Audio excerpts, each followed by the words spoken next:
Service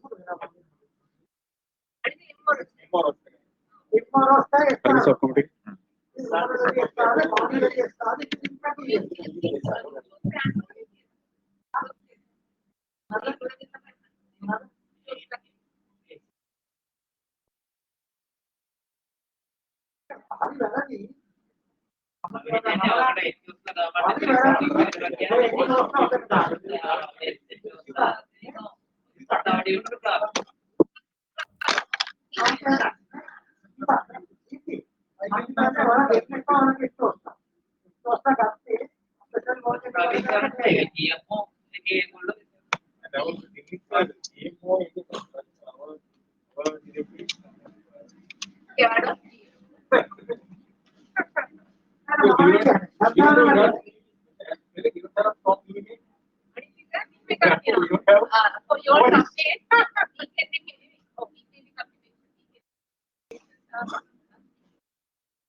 Good morning.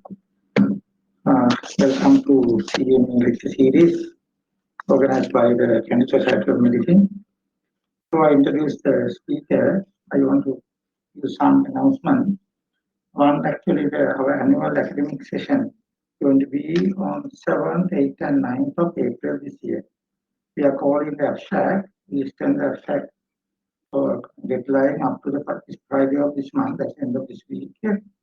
So, and the Vigil Memorial and the KSM Memorial, KSM Oration, Vigil Memorial and KSM Oration, we are requesting the interested researchers to apply for that. That's the first thing.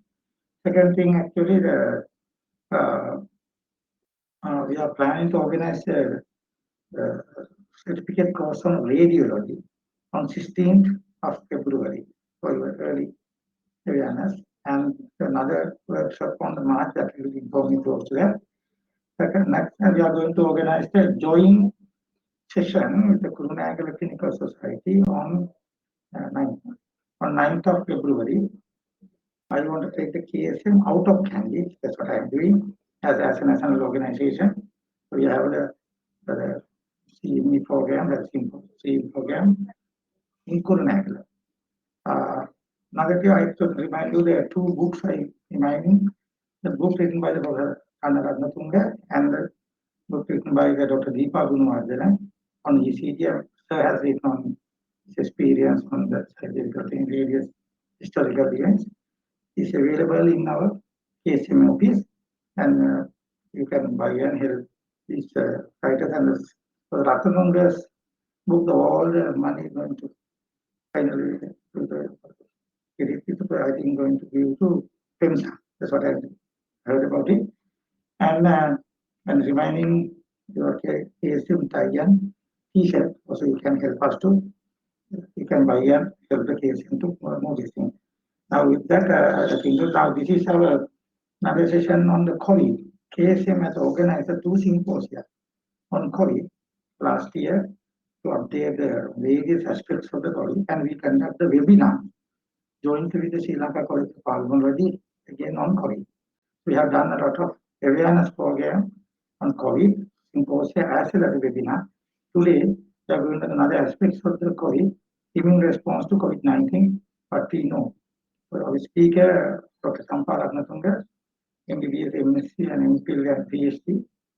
He's a graduate, known to all of us, and he's attached to the University of Peradeniya, Department of Microbiology, and she has done a lot of research on various aspects. I know that she has research with me also on TB and various other aspects. Now, Champa is going to talk us on very important new information, and particularly how pathogenesis and pathophysiology of basics of COVID, and what is the reason you can get immune response, you can get shock syndrome, various complicated status, why multi-organ syndrome, various aspects of pathophysiology of the COVID. We need to get an understanding of that. It is something related to the immune response. I think I'm inviting Champa N Rathnathunga to talk on this immune response to COVID-19 and what is the reason information. Okay, thank you.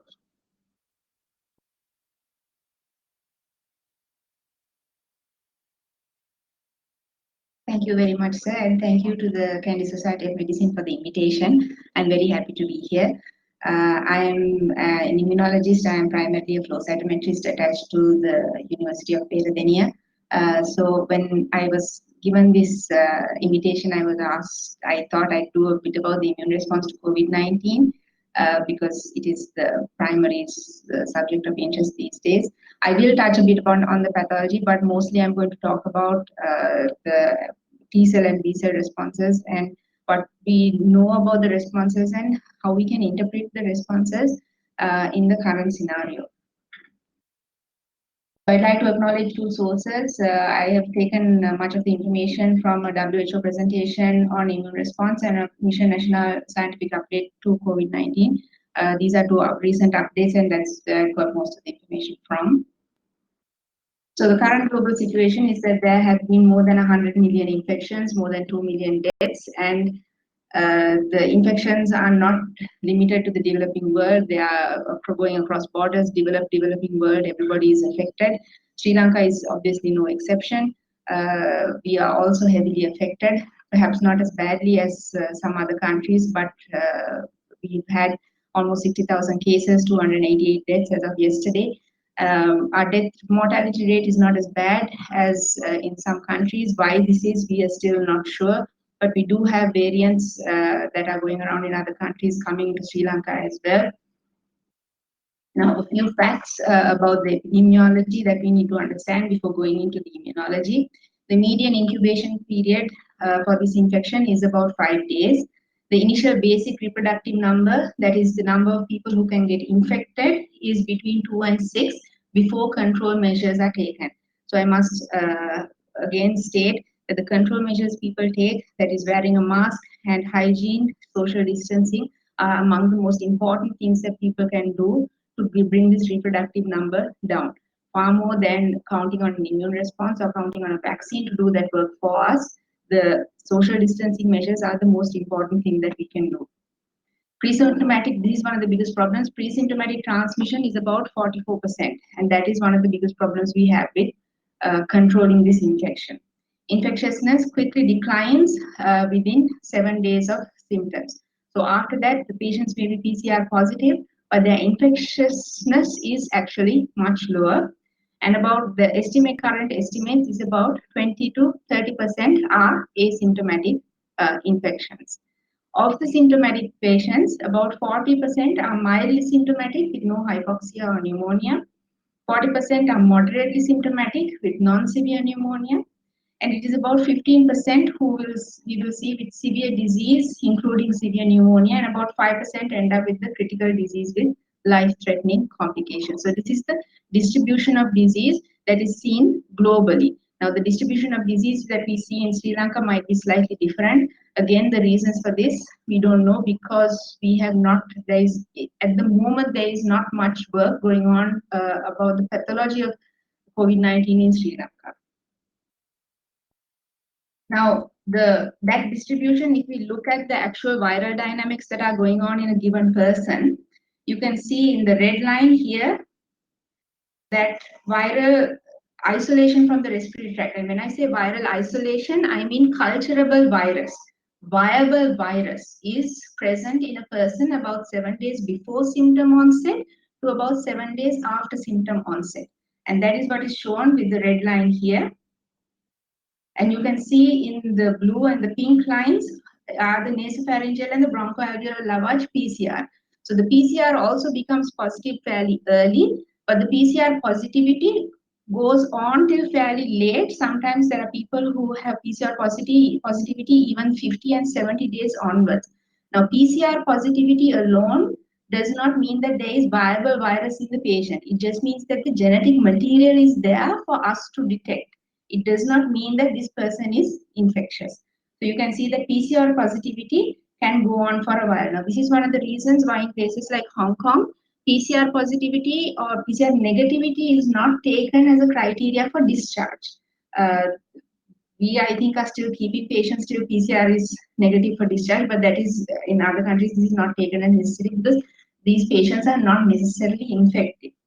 Now, what we're going to talk about today are the two dotted lines, which is the IgM and the IgG. You can see the IgM in the purple dotted line, and that starts about day 8 to 11. And as the IgM will start to increase and then go down in about 2 or 3 weeks. And then the IgG will start again about the same time, maybe 2 or 3 days later. And then it starts to decline slowly, but then how quickly does it decline? How long does it last? Those are some of the things that we are going to talk about. Right, now if you look at the immune response to any viral infection or really any infectious disease, there are two phases to the immune response. So phase one is the innate immune response. When you get a viral infection, there is an innate immune cellular response, that is the neutrophils, the macrophages, the dendritic cells, the natural killer cells. Those cells will respond first, and they will secrete cytokines and interferons, and these interferons will interfere with viral replication, and they might control the disease at that point. Now, if they do not manage to control the disease at that point, then the adaptive immune system will start responding maybe 6 to 8 days later. Now, the initial adaptive immune response is what secretes cytokines and interferons. That is what causes the early muscle aches, fever, and the general ill feeling. And for persons who have a weakened immune system, like those who are elderly or with underlying health problems, may have a delay in the stimulation of the adaptive immune response because the innate immune response is weakened.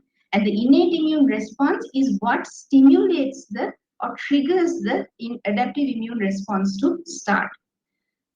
If the infection is not controlled, then they will go on to the adaptive immune response, and that is the specific response to infection that will start about 6 to 8 days later and involves both T cells and B cells, and we will talk about both of those. So a little bit about the pathophysiology. The virus is known to have various antigens, including a spike protein. Now, the spike protein is what is known to bind to the ACE2 receptor. The ACE2 receptor is present on the lungs, heart, brain, kidneys, vascular endothelium. So this is really a systemic disease. It is not a disease of the lungs alone. Once the virus binds to the ACE2 receptor via its spike protein, it will fuse with the cell membrane, get internalized into the cell, and then the viral particle will take over or hijack the cellular machinery to start replicating itself, replicating its RNA and replicating the virion particles, assembling it and letting it out. Now, when this happens, the cell itself is undergoing damage, and the cell will undergo pyroptosis, that is a fiery death. That means the cell, because of this damage, will start releasing damage-associated molecular patterns, various cytokines and chemokines, letting the surrounding and the innate immune system cells know that there is damage going on here and that something must be done. These chemokines and cytokines will attract the innate immune cells to come and recognize this, and the innate immune cells also get activated, and they will start secreting cytokines, particularly like IL-6, IL-1, IP-10, and so on. Now this starts, and those cells will then start attacking the viral particles and controlling viral replication. This starts a positive feedback loop. You have innate immune cells coming, secreting cytokines. The cytokines attract more immune cells come, secrete more cytokines, etc. You have a positive feedback loop starting. When that happens, you have this mass of inflammatory cells, a mass of cytokines acting, and hopefully what will happen is the viral infection will be controlled. Now, if it has taken long enough, at this time adaptive immune cells will also have come to this place. Hopefully the viral infection will be controlled, and the immune response will then go through a phase of resolution. Now, if for some reason either the antigen is not cleared properly, or the antigen is persistent for a long time because of immune evasion, or because the adaptive immune system does not go through resolution as it should, the regulatory mechanisms are not functioning, or the immune system that has not acted as it should, and there is still positive feedback going on. For those reasons, if the cytokine response is not controlled, then you will get this continuous cytokine feedback that will ultimately develop into what is called the cytokine storm. And that cytokine storm is what will ultimately lead to lung damage and multi-organ failure. Now that is something that is primarily dealt with the innate immune system. The adaptive immune system is part of that, but it is not most of the cytokines that are dealt with and most of the cellular functions that are going on there are part of the innate immune system. Now let's look at the immune process a little bit. Now one of the things you have to understand, and I'm going to take this at a fairly basic level so that I'm hoping most of the audience will be able to follow. A virus itself is not an antigen. A virus is made up of many proteins and glycoproteins and DNA and RNA and so on. Each of those things is an antigen. So if we take the proteins are the most antigenic of all those components. And if we take the viral proteins that the virion has, the N protein or the nucleocapsid protein is made up of many peptides. And each of those peptides has many epitopes. Epitopes are the final molecule that the adaptive immune system actually recognizes. That is what it recognizes. So to the N protein, there can be many adaptive responses to different epitopes of its component parts. Just like that, there is a S protein, which is the spike protein. The spike protein also has particularly its receptor binding domain, and other than that is the specific parts that binds the ACE2 receptor. Other than the receptor binding domain, it has many other peptide antigens as well. Just like that, there are E protein, M protein, and so on. So you can see to a given virion, we are not talking about a one antibody response. We are talking about a very large range of antibody responses and a very large range of T cell responses. Some of those will be effective, some of those, many of those won't be effective.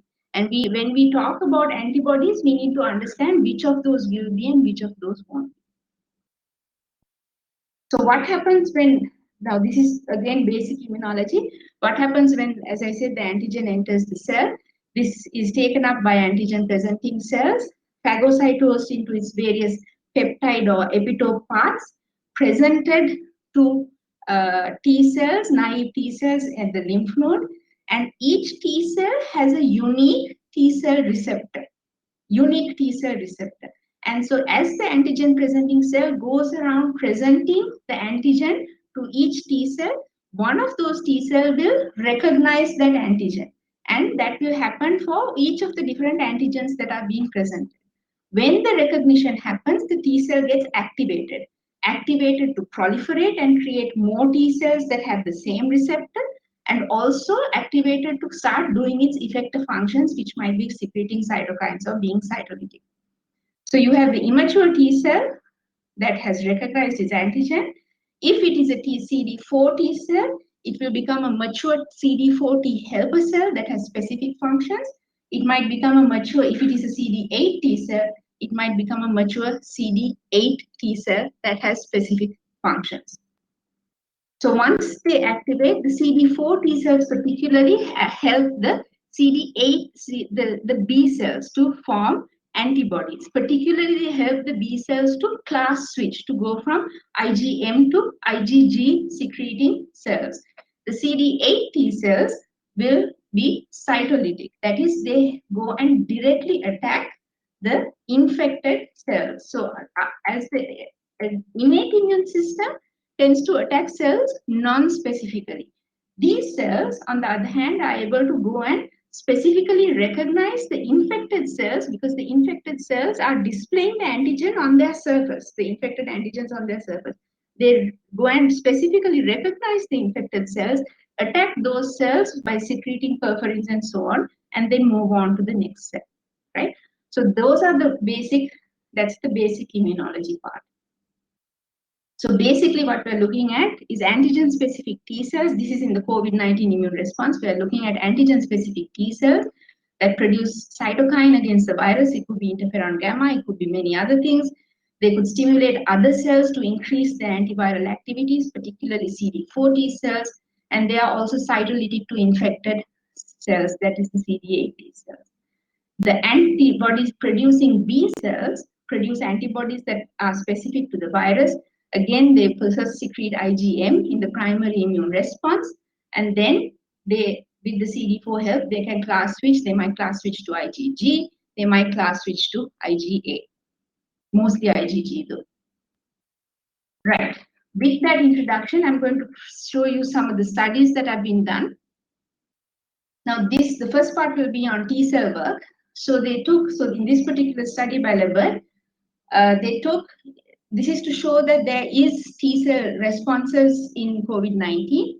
They took 36 individuals who were recovering from mild to severe COVID-19 and took their T cells. So you can take peripheral blood mononuclear cells and take the T cells and stimulated them with various components of the N protein.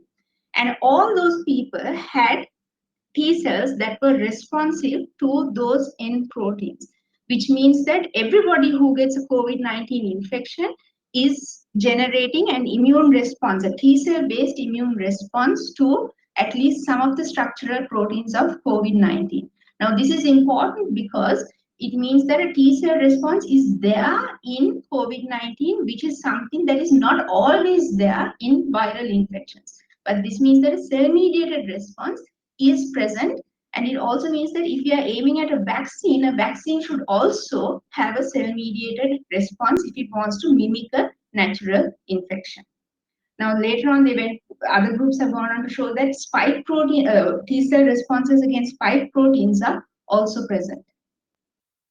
They then went on to take patients with SARS, now not COVID-19, but patients who had SARS, and take T cells from those patients, stimulate it with peptides from SARS, and this was 17 years after they had SARS infection, and they found that these people still had T cells that were responsive to the SARS infection. So this means that the T cell memory generated by the coronavirus, the SARS coronavirus, was actually very strong. 17 years later, there was still T cell memory. They then went on to stimulate those same T cells with COVID-19 viral N protein, and they found cross-reactivity between the two.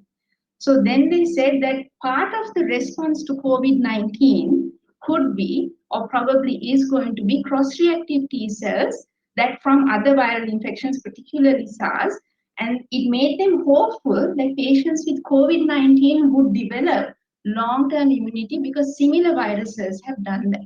And that is, again, very important. They then went on to look at 37 unexposed donors, people who had never had either SARS or COVID-19.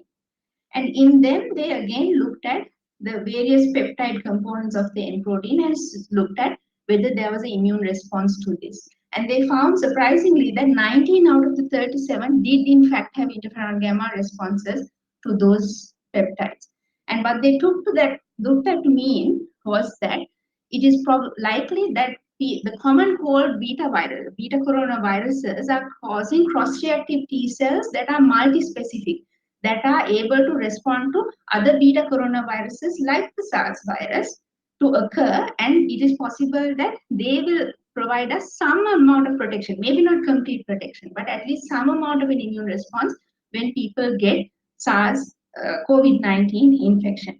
Now, we don't know whether we have the circulating beta coronaviruses that cause the common cold in Sri Lanka, but certainly that might be one of the reasons why we seem to have a certain amount of immunity, and we are not seeing the extreme cases of severe infection and mortality that the other countries are seeing. So about T cell immunity, what they saw was there is a T cell response. It is cross-reactive with other beta coronaviruses, and that everybody who got the infection is developing it. Now about the B cell response, this usually starts again 6 to 8 days after infection, In the primary immune response, you get first an IgM response, and that appears in the first few days and then, in the first week or so after infection, then disappears after a few weeks.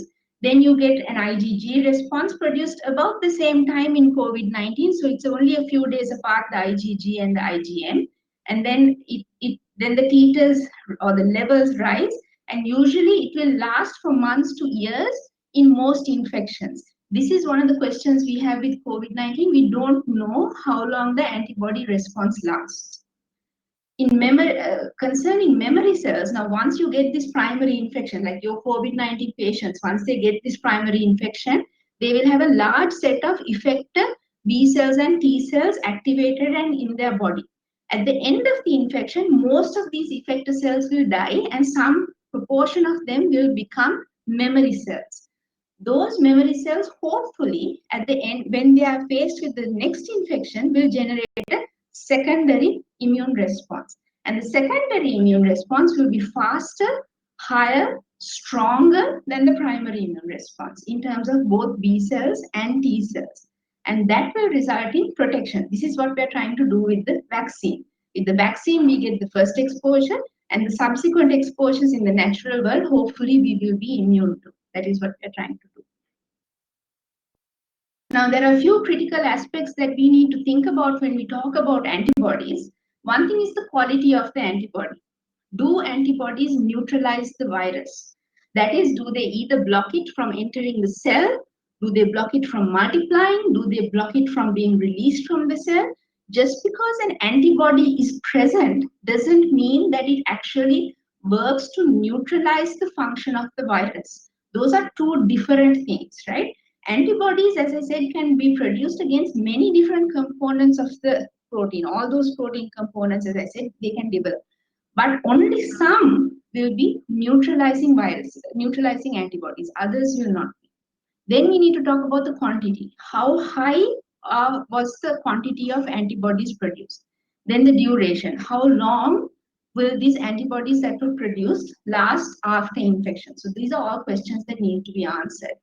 Then the other critical aspect is about the viral protein or the antigens themselves. We talk about antigen stability because viruses mutate over time, and if the viral protein manages to change enough that it is able to escape from the antibody, then whatever immune protection we had after primary infection or after vaccination will be lost. Now, there are already mutated variants coming out of England, South Africa, Japan, and Brazil. We still don't know the implication of those mutations. We don't know if the mutations are mutated enough for immune escape, or if they are mutations that have still not escaped or not, immune escaped or not, because we don't really know much about secondary SARS infection. Sorry, COVID-19 infection. Right. So components of the SARS-CoV-2 virus where neutralizing antibodies bind. Basically, we talk about neutralizing antibodies to the spike protein, particularly to the receptor binding domain, that place in the spike protein that binds to the ACE2 receptor. That is where we talk about neutralizing antibodies. The other antibodies to the membrane protein, to the N protein, to the envelope protein, they may or may not be effective, and not much work has been done in those areas. Most of the work has been done with the spike protein and with the receptor binding domain antibodies. Right, so a little bit of work that has been done in antibodies. So this study by Robiani et al. Took a group of 146 patients who were SARS-CoV positive. They took convalescent plasma. So that's plasma that is about 4 to 8 weeks after infection. And they looked at the levels of immunoglobulins to both the receptor binding domain and to the S protein. Now, IgM responses by this time, by convalescence, by this time, the IgM responses were low. So there was only 15% with antibody responses to anti-RBD or the receptor binding domain. Only 34% had S protein antibodies. The IgG responses were better. 78% had anti-RBD antibodies and 70% had anti-S antibodies. Here you can see the controls at baseline. and the cohort showing good anti-RBD antibody levels. But it is not a completely separate population up there. Here you can see the anti-RBD IgM slowly coming down with time post-infection. And IgM tends to trail off and disappear. So they saw, okay, yes, anti-RBD and anti-spike protein antibodies are present in the convalescent sera. What about neutralizing activity of plasma? You know, plasma is being given as a therapeutic. So what about the neutralizing activity of plasma? They found that it was actually quite low, that it didn't actually neutralize virus very well. Now, there are separate neutralizing assays that can be done, and it was not very good. They didn't stop there. They went on to separate the anti-RBD antibodies themselves and took the 89 anti-RBD antibodies, tested them for neutralizing activity, and found that 52 had neutralizing activity, and those 52 had excellent neutralizing activity against the SARS-CoV-2 in that particular assay. So their conclusion was that even in individuals with modest plasma neutralizing activity, they have IgG memory B cells producing potent SARS-CoV-2 neutralizing antibodies, meaning the whole plasma may not be neutralizing very well, but they do have very, very small amounts of very specific, highly active neutralizing antibodies to be found. So what they concluded with that study was that a vaccine designed to elicit those types of antibodies, highly neutralizing anti-RBD antibodies, would be very effective. And in fact, most of the vaccines now that are coming out are all targeted with the spike protein, and they are all targeting creation of these anti-RBD antibodies. This is work done in Sri Lanka from Jayawardhanapura, from Professor Nilika Malavika's lab. So they took a group of patients who had mild illness to severe illness, and they looked specifically at neutralizing antibodies, not just antibodies, but specifically at neutralizing antibodies from day 4 onwards to about day 60. And what they found was, here in red, you can see patients with severe illness. So you can see severe illness patients, very early on, they get neutralizing antibodies at very high levels. In moderate illness, again, maybe a little lower than in severe illness. And in mild illness, in the green, you can see very, very low levels, below the cutoff even, of neutralizing antibodies. So what they said was, neutralizing antibodies appear earlier and faster and at higher levels in those who have moderate and severe pneumonia, and then it appears in those who have prolonged shedding, right? Whereas those who have mild or asymptomatic disease will have late onset lower levels of antibodies, and this is something that has been seen throughout the literature. If you have severe infection, if you have prolonged shedding, then your antibodies appear, neutralizing antibodies appear at higher levels and much faster. If you have mild illness, asymptomatic illness, then your neutralizing antibody levels are much lower, they occur much later, and they also tend to disappear much faster, right? In fact, 4 of the 13 individuals with mild illness had no detecting neutralizing antibody levels even 40 days after. So now what does this really tell us if you think about it? High severe infection, severe pneumonia, prolonged shedding, high antibody levels. So they are people who have a persistent antigenemia, high inflammatory, high systemic inflammation. They are the ones who are developing neutralizing antibodies. The patients who have the clinical features that we want, which is mild to asymptomatic symptoms, reduced shedding, those are people who are not developing neutralizing antibodies. So it might, and this is completely from my perspective that I'm saying this, it might actually be that the innate immune response and the T-cell response in these patients were actually far more important, and they did the bulk of the work. And if the innate immune response and the T-cell response doesn't respond enough, and the antigen escapes and goes into a severe inflammation with a high antigens, that's when you need the neutralizing antibodies to come in and save the day.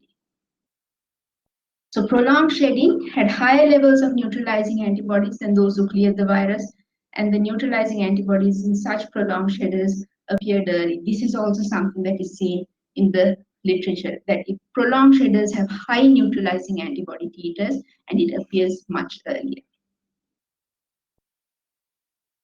Now, I'm going to switch tracks a little bit and come together again at the end. If you look at the tests for COVID-19 and the difference between molecular and serological testing, molecular testing is basically the PCR test where we look for genetic material. Now, genetic material does not equate to infectiousness. That is culture, viral culture, which we don't do.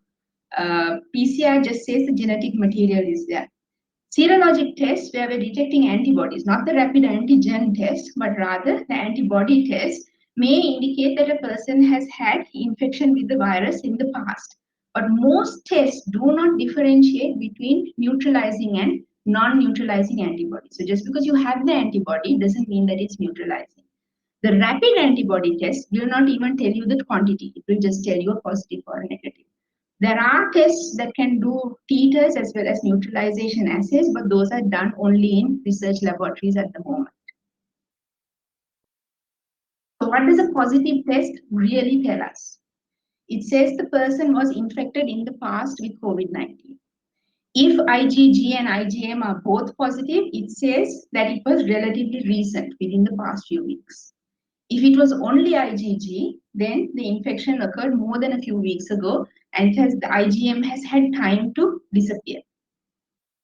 It does not tell us that a person has recovered, because the person may be having persistent infection.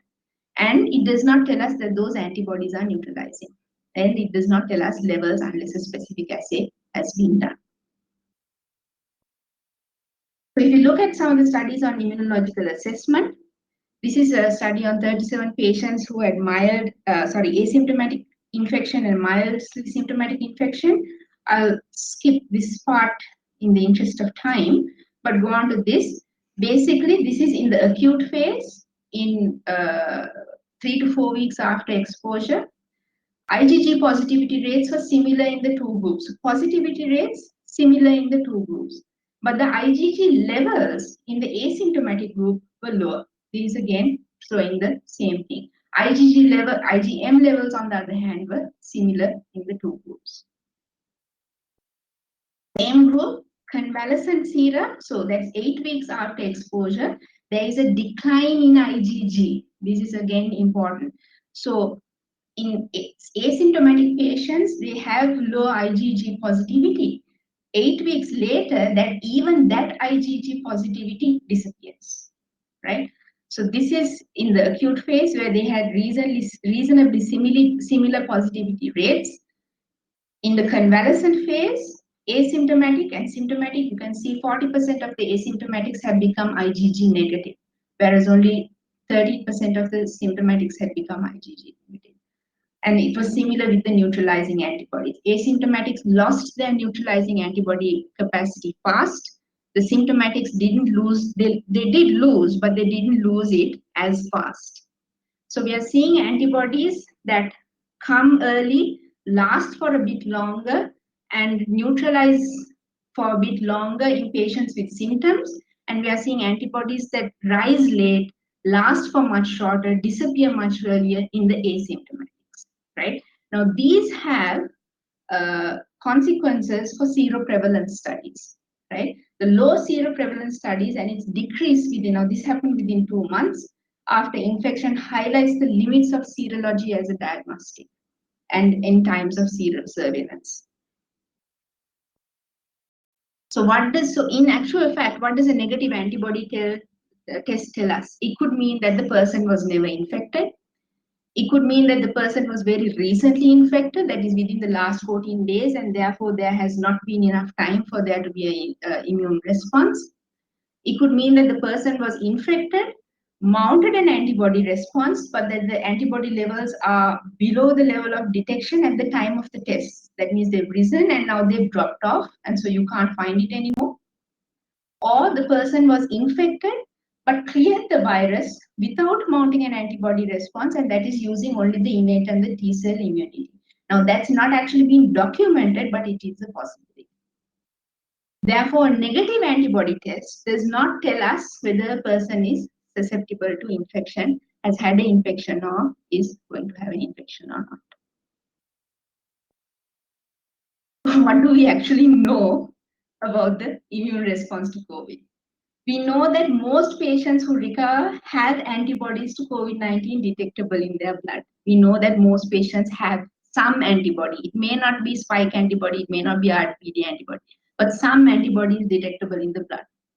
Most COVID-19 patients develop antibodies 1 to 3 weeks after symptoms start, and this is around the time when the patients start to recover. Patients who have had more severe disease tend to have higher levels of important neutralizing antibodies. That we know. Patients who had mild or asymptomatic COVID-19, lower levels of neutralizing antibodies. In these persons, it is possible that the innate immune response and the T cell response clear the infection. We don't know. Recent studies have shown that neutralizing antibodies can disappear after 3 months, but there are other studies that have shown 6 months. So basically, if you look enough in the literature, there are studies that show neutralizing antibodies disappear in 2 months, disappear in 4 months, disappear in 6 months. There hasn't been enough time for another paper to come out saying disappears in 8 months, but that will also come. Basically, depending on the group you are looking at, depending on the size of the group, depending on the assay that you are using, whether you're looking at neutralizing antibodies or not, depending on the sensitivity of the assay, your results are going to change. In Sri Lanka, what is going on with our population, we still don't know. The only work we have at the moment is from the Jayawardhanapura cohort that was studied. So, does the presence of antibodies mean that a person is immune and protected from being infected again? We don't know. Generally, if you get a viral infection and you have antibodies, that means if you have adequate neutralizing antibodies, it means you are protected. But changes in the viral sequence can make prior immunity less effective. And we don't know the effect of that in Sri Lanka with the various mutations that are circulating at the moment. Protection from and the other thing is that protection from reinfection with viruses like the common cold and milder coronaviruses are actually very short term, sometimes less than a year. So we don't know if the COVID-19 immune response is like that. We are hoping it will be like SARS and it will last a good 17 years into the future, but we don't know. So for COVID-19, the data is not yet enough to confirm that antibodies protect, how long they will last, and what is protected. Now, in this context, if we look at herd immunity is the indirect protection of individuals from an infection when a high proportion of the population is protected. Now, that is usually by vaccination, but at the rate things are going, it could still be from infection as well, right? The persons who haven't been infected or who haven't had a good immune response are protected because the people around them are immune. And many countries are actually testing for COVID-19 antibodies in specific populations. But they are finding that less than 10% have antibodies in the general, in these specific groups. So worldwide, most people remain susceptible to COVID. So until and when an vaccine comes and we are able to vaccinate most people, and that vaccine generates a good enough neutralizing antibody response that lasts for long enough to prevent transmission, we will still be susceptible. What can serosurveys teach us about immunity? Serosurveys is when you go into the population or a community and look for detectable antibodies in a certain group. Questions that can be answered are the percentage of a population who have been infected to some extent, because there will be some who have become negative. How that changes over time. What percentage of the population has experienced mild or asymptomatic infection, so the bulk of the disease. For how long can antibodies be found after COVID-19 infection? Those are questions that can be answered. What can't be answered is what percentage of the population is immune to COVID-19 and cannot get infected. That we won't know by doing a serosurveillance. How many antibodies or what levels are needed to protect someone? We don't know. For how long will someone with antibodies be protected? Don't know. Can someone be reinfected? Don't know. Can we use the antibodies as a immunity certificate to get them back into schools and dormitories and workplaces? No, we cannot. So at the moment, we do not have sufficient information for this idea of an immunity certificate, where if you have had COVID-19 and you have detectable antibody levels, that you can be free from the general public health measures of wearing a mask. Sorry, I'm not wearing a mask, but from wearing a mask, social distancing, hand hygiene. There is currently insufficient evidence to say that that person is protected, that they will not get an infection again, or that they will not spread it to other people. So as I started with that, I will end with that. Public health measures of general hygiene are still the most important thing that we can do for prevention of COVID-19. In terms of the vaccine, I have a few slides on the vaccine if anybody wants to know, but in terms of the vaccine, we still, in the trials, yes, there were anti-RBD antibodies, yes, there were T-cell responses, but again, how long that will last, we don't know, because even for the natural infection, we don't know the natural history of the immune response. So for the vaccine, we really don't know what the natural history is. It's possible that we may need regular boosters, and we don't know how much the variants of the virus will escape from this. So maybe like the influenza virus, may need a new vaccine once a year. It may be even more frequent than that. We actually don't know.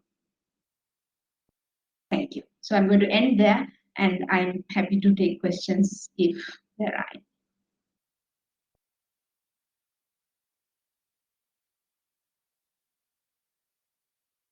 Yes.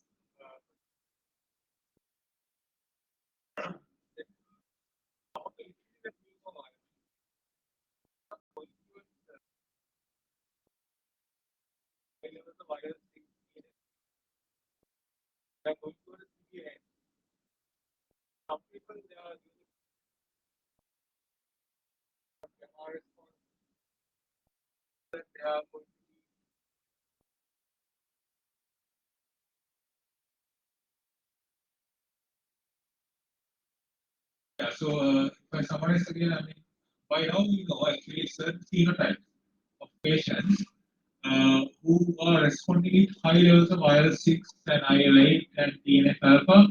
We can predict that they have a worse prognosis, that their mortality and morbidity high. Yeah. Again, we know if a person has a high levels of interferon gamma levels, and we know that this patient might not get severe infection, they are most likely they are getting a very mild disease. So, how this shift occurs? What are the factors which lead to this shift in certain phenotypes? They are getting the severe disease, the same infection, let's say they are producing a lot of IL-6, and some patients they develop a lot of interferon gamma. And what are the epidemiological factors? I know are there any factors leading to this different immune response in different people? I will answer that to the best of my knowledge. I can't say that I'm an expert in the immune pathology of COVID-19, but I will answer that to the best of my knowledge. So IL-6 and TNF are to a great extent innate immune cytokines. IL-6 is a product of the inflammasome, right? So particularly in the cytokine storm, what the major problems are the NF-kappa B pathway, mTOR pathway, and they are the inflammasome activation that causes preformed cytokines, particularly like IL-1, IL-6, and those to form in great amounts. Those will then stimulate macrophages and dendritic cells, particularly macrophages. Those are what are the primary source of TNF. So there what you're looking at is in those patients an uncontrolled innate immune response or out of control innate immune response. Interferon gamma, on the other hand, is produced by macrophages also, but it is primarily a Th1 cytokine, a T helper 1 cytokine. So that means that you have, so in patients who have interferon gamma, what you're looking at is an adaptive immune response where hopefully they have got the appropriate T cells to handle the infection, not just the innate immune response that will uncontrollably cause inflammation. What shifts between an innate immune, uncontrolled innate immune response and a Th1 response? One thing is antigen load, initial antigen load. The cytokine milieu of the patient at the time of initial antigen presentation. That has a great impact. Now, you have particularly diabetic patients tend to be inflamed. Old patients tend to be inflamed. It's called inflammaging, right? And their natural balance is shifted towards an inflammatory profile, an innate inflammatory profile. So at the time of antigen presentation, depending on which cells, now there are many things that I'm speaking generally, not necessarily that work that has been done in COVID-19, but I'm speaking generally. Depending on what cells present the antigen, which antigens were presented first, the cytokine milieu at the time of antigen presentation, whether there is lymph node presentation or extra lymph node presentation, how long it takes for the T cells to generate, the T cell cytokine milieu at that time, comorbidities, do they have asthma, do they have other Th2 type or Th9 type or Th17 type cytokines circulating for that time. All those things will push the immune balance in this way or that way. And now you're talking about two directions, either innate type or a Th1 type. There could be several other directions. That pushing it in that direction is not a problem, right? Interferon gamma may be protective. There may be other cytokines that are protective as well. I think your primary problem is that IL-6 and IL-1 and TNF are problems. I think that's the primary problem. So all of those things, the patient as a whole, were they having an infection at the time? Was their blood sugar controlled at the time? Was their hypertension controlled at the time? What was the state of their vascular endothelium? All those things will affect antigen presentation and the response that is generated at that time. So it's hard to look at a patient and say this patient will go into this clinically, but biomarkers are the search. That is what people are really looking for. Can we have a biomarker that we can take from a patient at the beginning and say, if this biomarker is present, say a CRP of more than this or a CRP of less than this, if this biomarker is present at this particular level, it is likely that the inflammatory profile will shift towards the innate immune. Yeah, thank you so much. And actually, I appreciate that. And we see now, actually, I mean, not only these elderly patients, diabetes and comorbidities, we see quite a lot of young people with this kind of symptoms. There may be some other factors that we don't know, actually. Yeah, plenty.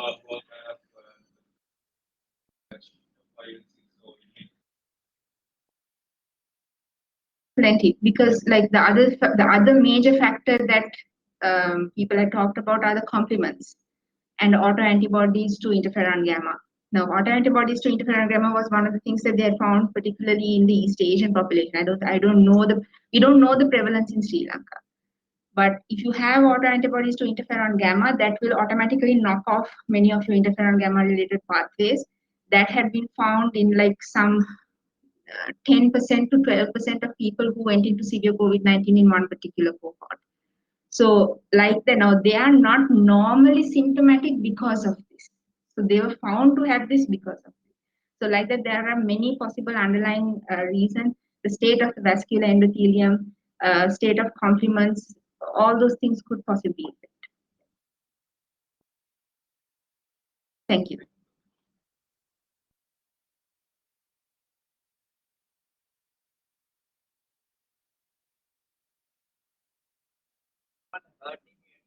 Yes. What is the number you need to have a herd immunity? Usually about 60 to 70%.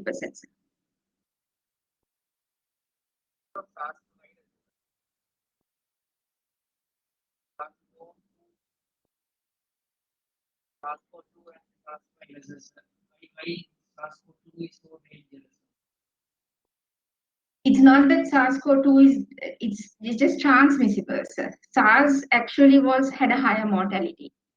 The SARS virus had a 10% or higher mortality. It's just that it wasn't as transmissible.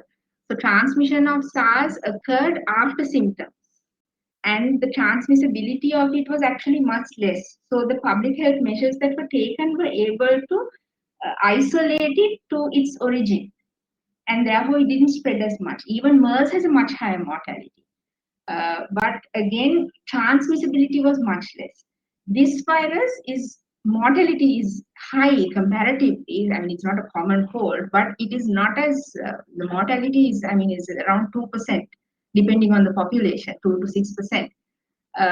But the biggest problem we have with this is that the transmissibility starts in the pre-symptomatic stage. And because pre-symptomatic transmission is there, the public health measures are not adequate. That is the biggest problem. And particularly with the new variants that are coming around, all the new variants, the common thing they have is not necessarily worse mortality, but increased transmissibility. So the immune pressure that is being put on them, that it's the transmissibility detection that the evolution of the virus is taking.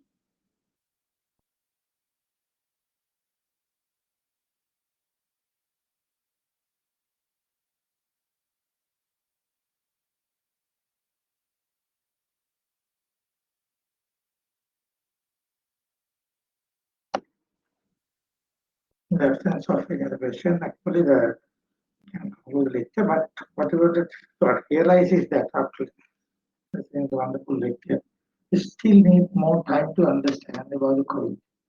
These informations are daily changing, and the most of the areas are not clear yet. I think the time to come we can realize it and what is the real picture of the COVID, not only even the vaccination, as it correctly. And so we are waiting to see the vaccination and really don't know how it reflects and what is the response and how much going to protect to us. I think there will be more and more things here to wait and see with evidence about the COVID. Now we know about last 1 year how this spectrum is changing. That's actually as time will answer the most of the questions. So there's more time to get to learn about this virus. The virus is more intelligent than all of us. All of us. Virus will change like nothing. And although we expect vaccine, if a virus is change, we have bad effects of the vaccine.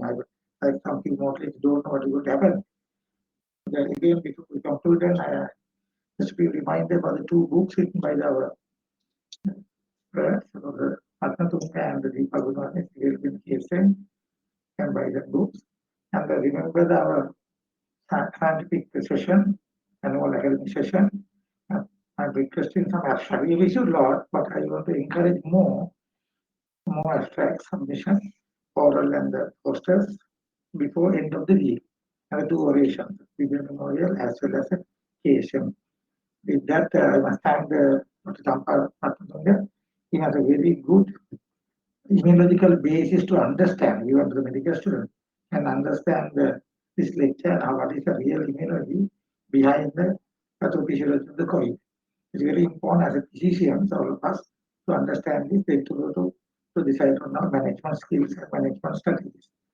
Now, on behalf of the KSM, I must thank our research person coming all the way from the Peradeniya and helping us to make this very good lecture. I just want to tell this audience, not only this audience, these lectures are lively telecast.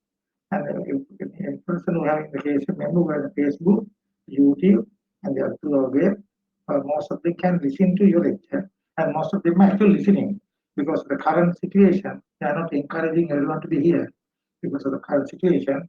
So we have more listeners outside this auditorium. So that's one thing we have developed here to encourage people to listen to the lectures given by the expert in the KSM.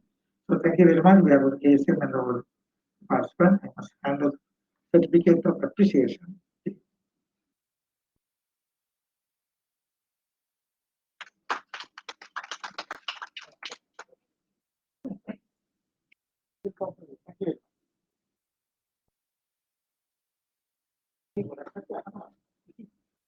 Thank you. Oh, sir. Oh,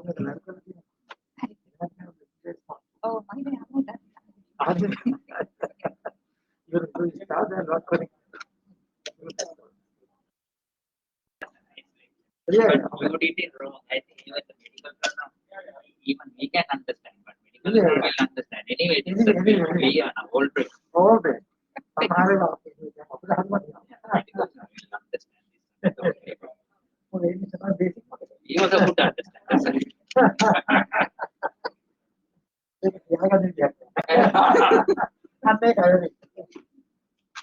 It was nice. Thanks. Very simple.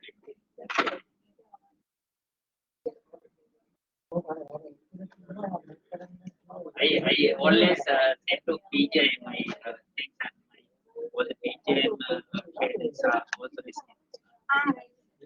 Moment they advertise, I write to the feature. Feature send the link to all the things.